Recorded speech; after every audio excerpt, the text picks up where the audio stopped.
Charlas Literarias es un podcast sobre libros y literatura dirigido por Javier Martínez. Bienvenidos. Muy bien, buenas noches, bienvenidos a esta quinta charla literaria. Como habrán visto en nuestras redes sociales, el tema que vamos a abordar hoy es el diario de navegación de Cristóbal Colón, que es uno de los 3 audiolibros que hemos publicado en la editorial y que pueden observar aquí atrás de mí. Bueno, ¿por qué publicar el diario de navegación de Cristóbal Colón? Es un libro histórico, es bastante interesante y sobre todo su lectura, o en este caso su escucha, puesto que es un audiolibro, pues nos revela varios de los misterios y mitos que se han generado alrededor de este hecho histórico. Al leer el libro o escucharlo en este caso, nos vamos a dar cuenta, por ejemplo, que Colón estuvo 6 años detrás de los reyes de España después de haber ido con otros reyes como los de Portugal para pedirles que financiaran su viaje, ¿verdad? Seguramente han escuchado ustedes que la reina de España financió el viaje con las joyas de la corona.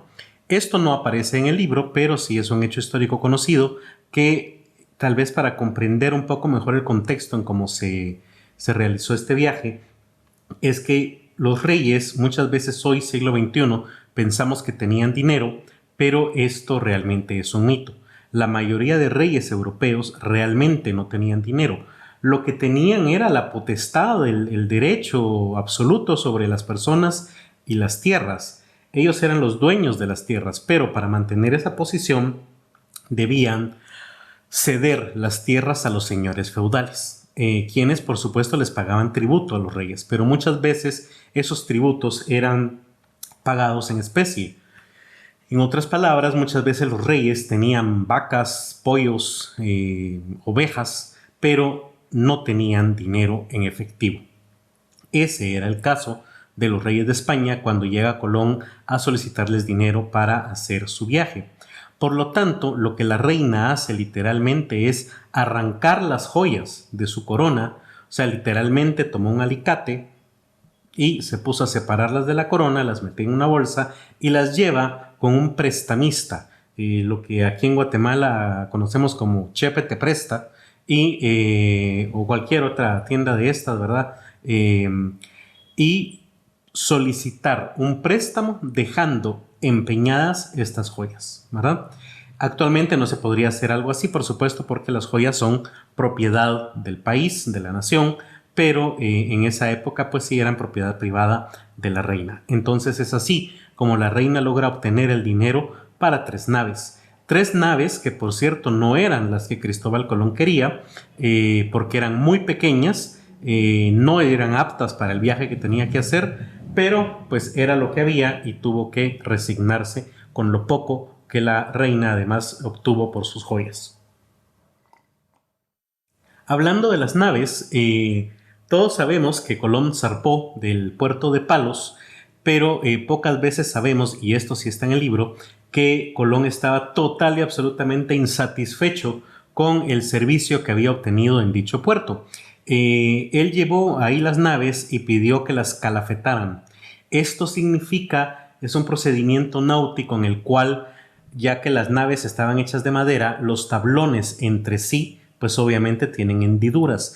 Entonces calafetar implica tomar algún tipo de resina y hacer una mezcla especial con chapopote y otros ingredientes que sella esos espacios entre la madera y es impermeable. Obviamente esto implica que evita que la nave haga agua, como dicen los marineros, o al menos así decía el almirante, y se hunda, ¿verdad? Entonces, de hecho, Cristóbal Colón estaba muy molesto por el pésimo trabajo que le hicieron en Palos, ya que, como vamos a ver más adelante, una de sus naves se perdió y otra estuvo a punto de perderse de regreso precisamente por este problema, porque se estaba hundiendo prácticamente, ¿sí? Ok, entre otros hechos interesantes que nos relata el diario de navegación, es o son las cosas, los productos que Colón encontró al llegar a América. Eh, Sabemos que él estaba buscando una ruta alternativa a las Indias y que concretamente lo que él estaba buscando eran especies. A veces tampoco queda del todo claro a qué se refieren con especies, pues literalmente se están refiriendo a pimienta y otro tipo de ingredientes que se le echan a la comida, ¿sí? Eso quiere decir cuando dicen que Colón estaba viajando para encontrar especies. ¿Por qué? Porque la comida en Europa era bastante sin sabor, no tenían, la verdad, mayores condimentos y obtenerlos implicaba un viaje desde la India a pie, la gran mayoría del trayecto, lo cual hacía que el costo cuando llegara a Europa era sumamente alto, porque obviamente el camino no lo hacía un solo comerciante, sino que un comerciante que salía de China pasaba por Rusia, ahí lo vendía, ese comerciante obtenía una ganancia, la llevaba, qué sé yo, atravesaba Europa, tal vez pensemos a Grecia, en Grecia la compraba alguien más, la llevaba a Francia y de Francia por fin llegaba a España, y en cada uno de estos procesos, en cada una de estas etapas, los eslabones iban obteniendo una ganancia extra sobre el costo original, lo cual hacía que cuando llegara a Europa, a España al menos, fuera absurdamente cara, ¿sí? Solo los nobles más ricos podían comer comida con sabor. Lo demás pues era literalmente cocido, a veces con sal, sal sin yodo además, lo cual generaba la enfermedad conocida como bocio, y entonces pues la comida era de bastante mala calidad. Entonces ellos vienen buscando eso en América, pero el principal producto que encuentra Cristóbal Colón, y lo menciona en el libro, es liñaloe, ¿sí? Este producto, pues a mí también me pareció extraño, tuve que investigar a qué se refiere. Resulta que es un aceite que se saca de cierto tipo de árbol que tiene olor a limón y es un producto que se utiliza para realizar perfumes y eventualmente también en la medicina.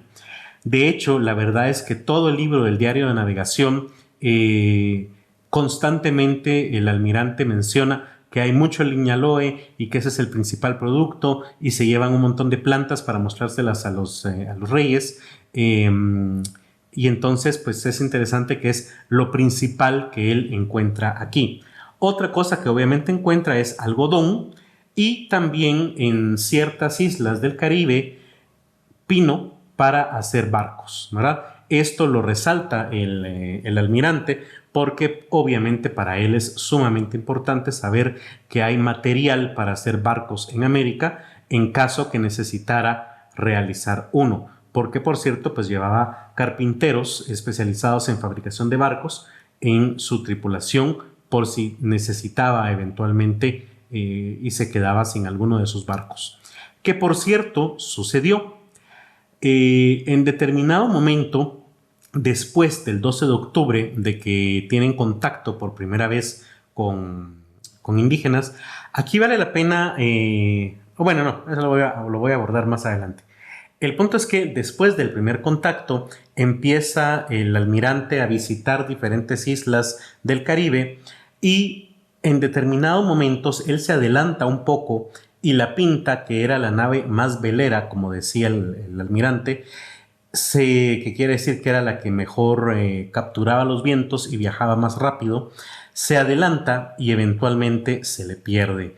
La nave estaba a cargo del capitán Martín Alonso y aunque Martín Alonso dice que los vientos se lo llevaron y que se perdió, el almirante en ningún momento lo cree y más bien piensa que se fue a propósito para cambiar cosas por oro.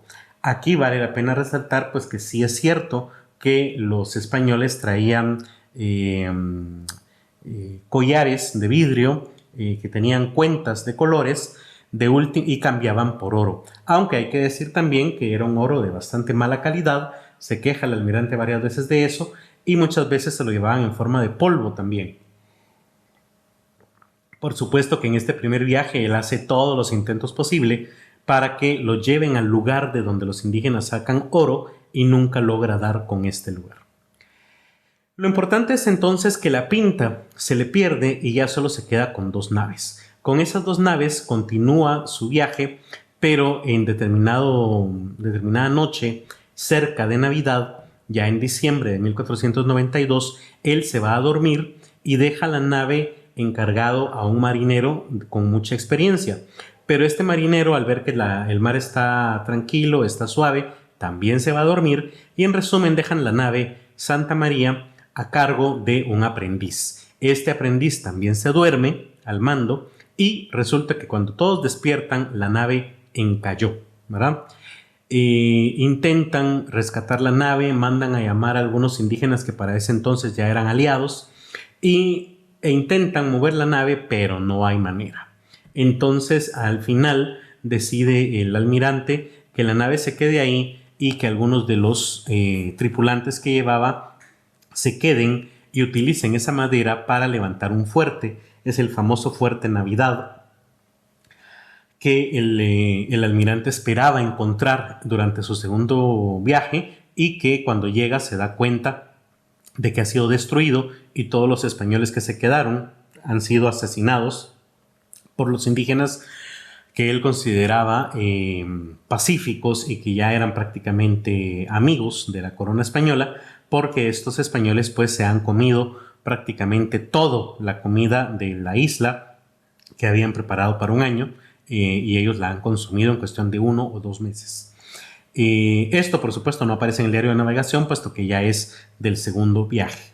Sin embargo, si nos centramos en el diario de navegación que obviamente narra el primer viaje, hay que mencionar que ya al regreso por fin Colón encuentra o se topa con la Pinta.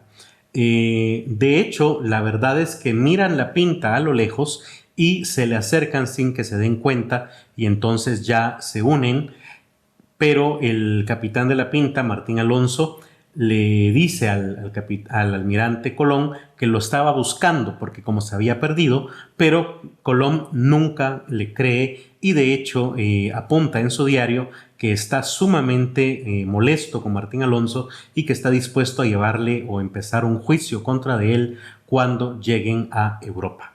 Por cierto, llama la atención también que el capitán llevaba una doble contabilidad de millas durante el viaje de ida y él le decía a la tripulación que llevaban, por ejemplo, 100 millas náuticas navegadas cuando realmente llevaban 150, ¿verdad? Entonces él en el diario va apuntando la verdadera cantidad y también va apuntando la cantidad que les dice para que ellos piensen que están más cerca de Europa de lo que realmente están. Es un dato pues interesante, ¿verdad?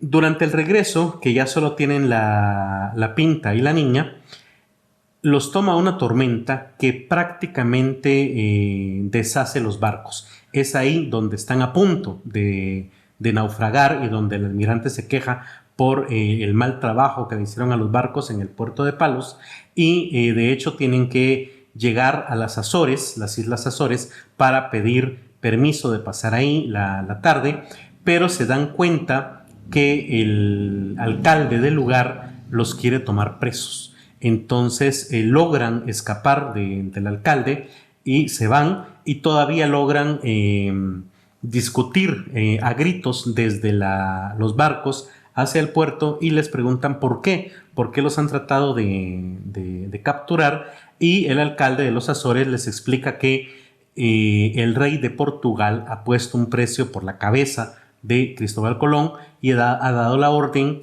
de que lo capturen en cuanto lo encuentren, porque obviamente lo quieren interrogar sobre lo que encontró y qué dirección llevó para encontrarlo. O sea, en otras palabras, Portugal quería robarse el descubrimiento de España, ¿verdad? Paradójicamente, la tormenta es tan grande que Cristóbal Colón cree que definitivamente van a morir estando tan cerca de Europa hasta que logran ver tierra. Para desgracia de Colón, de hecho, la tierra que encuentran es precisamente Portugal. Entonces no le queda más que acercarse al puerto y el rey pues de Portugal cambia su actitud y en vez de tomarlo preso, aunque estuvo a punto de ordenar su aprehensión, pero en vez de llevarlo preso, le solicita que vaya a verlo a su corte. Colón, no sé exactamente por qué, accede y entonces hace un viaje como de una semana y va a ver al rey a su corte, a su palacio de verano, donde lo reciben muy bien, lo agasajan. Se da a entender como que el rey de Portugal trata de convencerlo de que ya no se vaya a España y que se quede en Europa, en Portugal, y le dé el descubrimiento a él, pero él no acepta y entonces emprende ya el viaje a pie, por tierra, en caballo, hacia España para informar a los reyes qué es lo que ha sucedido. Mientras le da la orden a la Pinta y la Niña que se vayan una vez sean reparadas hacia el puerto de Palos de vuelta con toda su tripulación, ¿verdad? Vale la pena mencionar que Colón en su diario menciona una y otra vez el hecho que los reyes de España le han prometido que será virrey de todo lo que encuentre. Este es un caso bastante famoso en la historia mundial porque efectivamente los reyes de España le habían prometido a Colón que iba a ser el virrey de las tierras que encontraran. Para ser sincero, ellos creían que lo que iba a encontrar era Japón, ¿sí? Ellos pensaron que era la isla más grande y durante todo el primer viaje, efectivamente, Colón se está buscando a Gengis Khan, está buscando a algunos personajes asiáticos y cuando se da cuenta, pero esto lo sabemos después, no aparece en el diario de navegación, por supuesto, cuando se dan cuenta los reyes de que aquello no es una isla y sobre todo que no es Asia, no es India, entonces deciden ya no cumplir el contrato, ¿verdad? Alegan que Colón no descubrió lo que prometió que iba a descubrir y entonces rompen el contrato. Esto lo hacen porque saben ahora que el territorio descubierto es más grande que España. Entonces, si nombran a un solo virrey para todo el continente, prácticamente estarían dándole más territorio que España y lo más lógico sería que a los pocos años este virrey se independizara y los dejara fuera de la movida, por así decirlo, ¿verdad? Entonces se niegan a cumplirle el contrato y hay una larga y enorme juicio que lleva Colón contra los reyes, juicio que por supuesto pierde, nunca llega a terminar el juicio en la vida de Colón, ¿verdad? Entonces, solo para comentarlo.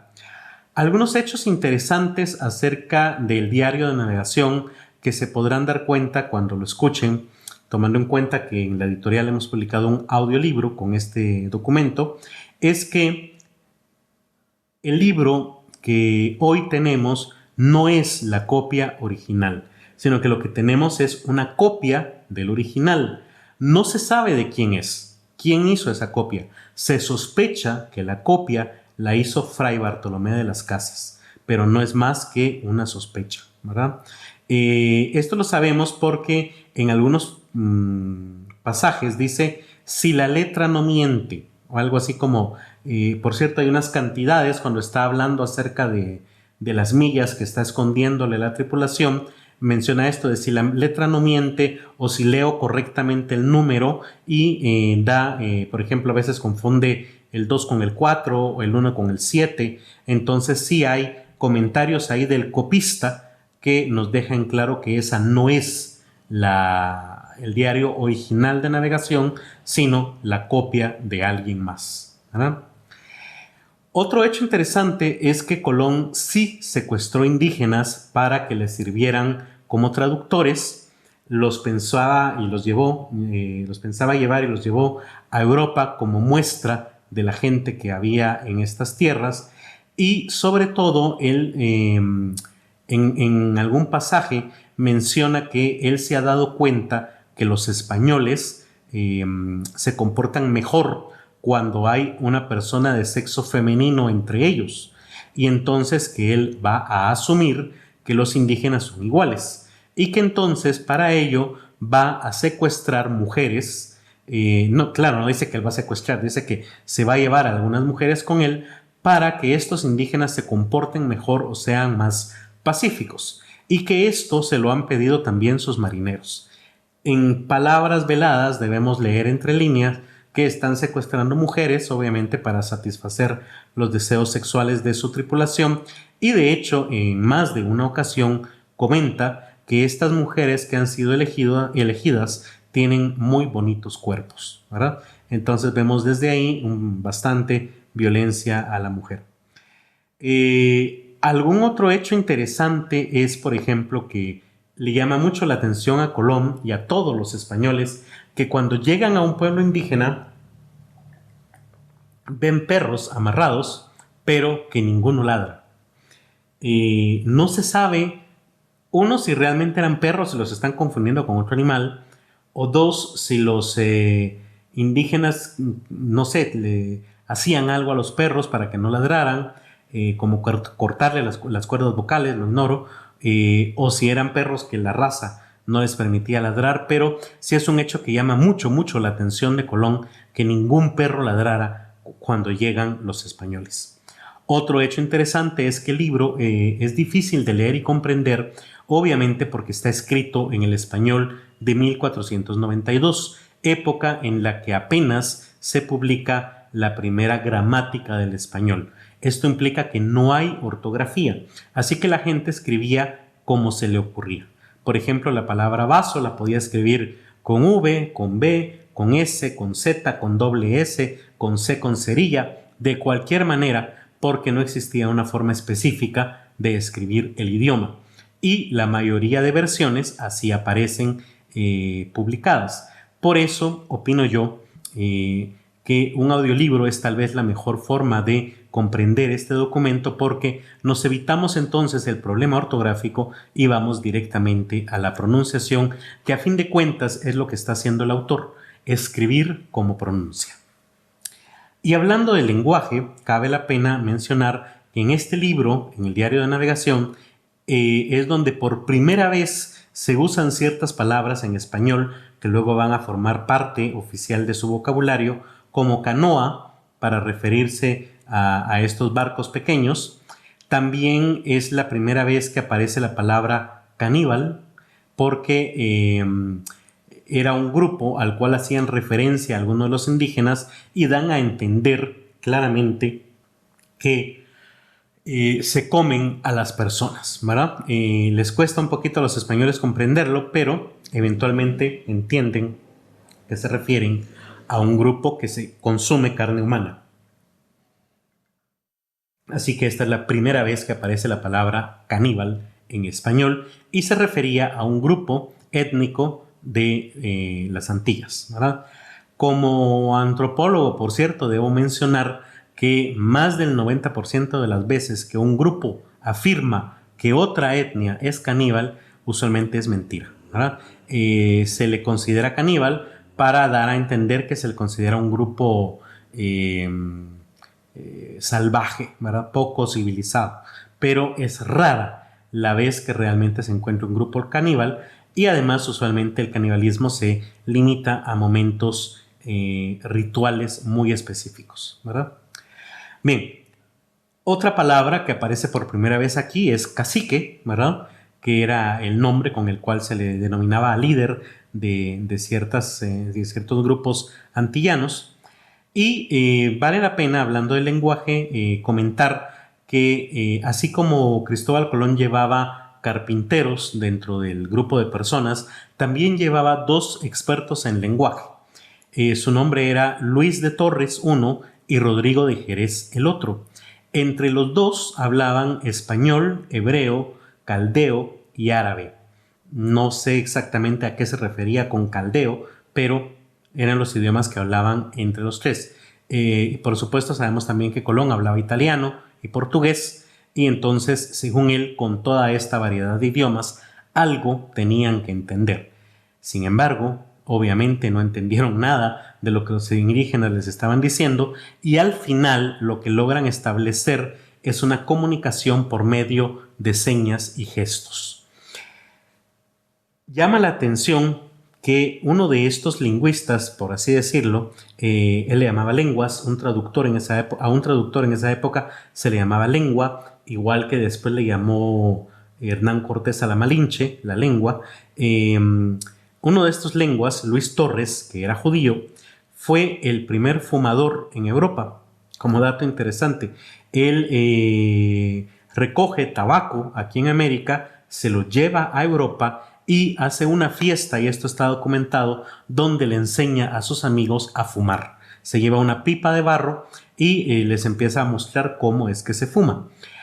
Lamentablemente para el pobre Luis Torres, varios de sus amigos lo fueron a denunciar con la Inquisición y la Inquisición decidió que era demoníaco eso de que una persona sacara humo por la boca y no se muriera o no se estuviera quemando. Recordemos que no existía tabaco en el viejo mundo. Entonces al pobre Luis Torres le dan 7 años de prisión por fumar, ¿verdad? Al salir, de todos modos, el pobre Luis de Torres se da cuenta que cuando él sale ya fumar es una moda en toda Europa. Entonces al pobre pues se fue prisionero por ser el primero en imponer una moda en un continente. Para terminar, quiero abordar el tema de los mitos porque muchas veces hay mitos alrededor de este primer viaje de Colón. Uno de ellos es que dicen que vio ovnis, que vio luces en el cielo. Ok, no sé qué vio, pero sí, vio luces y las reporta en el diario de navegación. No le da tanta importancia, la verdad, no se detiene mucho en comentarlo, solo sí dice en 1 o 2 líneas que cierto día, cierta noche, vieron unas luces que se movían en el cielo y que los tomaron como buen augurio, ¿verdad? Bien pudieron haber sido estrellas fugaces, no sé exactamente qué habrá sido porque no lo describe muy bien. Sí habla de sirenas, es cierto lo que nos cuenta Gabriel García Márquez, efectivamente habla de las sirenas y menciona que él suponía que eran más bonitas y con mejor cuerpo, pero porque él las vio un poco gordas y con bigote. Lo que él realmente vio fueron morsas, ¿verdad? Tomando el sol en algunas piedras, que él, por supuesto, confundió con sirenas. Otra cuestión es que estaban buscando gigantes, porque en esta dinámica de hacerse entender por medio de gestos, cuando él preguntaba dónde estaba el oro, al final terminaban entendiendo que había islas donde existían gigantes. Entonces los españoles iban con bastante miedo de toparse con estos personajes. Y también entendieron que había una isla habitada única y exclusivamente por mujeres. Buscaron la isla, supuestamente pasaron cerca, pero ya no les dio tiempo de regresar, porque recuerden que durante ese regreso ya habían perdido a la Santa María y la gente de la Pinta pues no necesariamente era de confianza para Colón. Yo no estoy seguro, pero en Cuba hay una isla que se llama la Isla de Mujeres. Creo que tal vez sea la isla a la que Colón se estaba refiriendo en este pasaje. Muy bien, entonces cierro así esta charla literaria acerca del diario de navegación de Cristóbal Colón y los invito a escuchar el audiolibro que hemos editado y publicado en la editorial, el cual pueden adquirir de manera física como un CD o también pueden comprar una descarga en nuestro sitio web. Muchas gracias, espero que les haya parecido interesante. Por favor, déjenme sus comentarios y nos vemos el próximo viernes a la misma hora con otro tema. Feliz noche. Charlas Literarias es un podcast producido por la editorial Kazam A.